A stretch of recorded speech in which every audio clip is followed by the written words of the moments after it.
appreciated this message from Yardi Matrix. The Yeah. market is set to be tested. That's Yeah. what their little subtitle was. And like, I'll be honest, like when I was thinking about this, I was like, well, what is this test? It's like, it's kind of a gauntlet.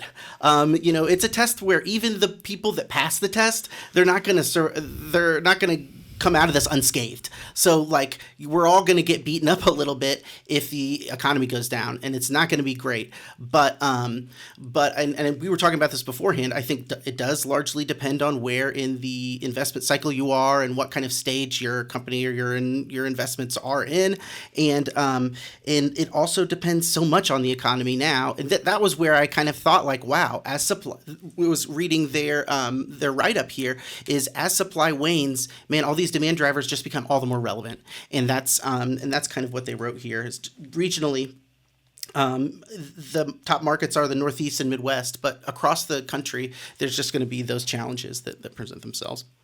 The top line numbers for this report: 1.2% year-over-year rent growth for the nation, 0.1% month over month. Now that compares to RealPage's 0.8% rent growth, positive 1% for CoStar, a 0.4% increase for Redfin, 0.4% decrease for Apartment List. But we're all of them generally falling from like maybe a positive 1% to 0, maybe a little under for Apartment List.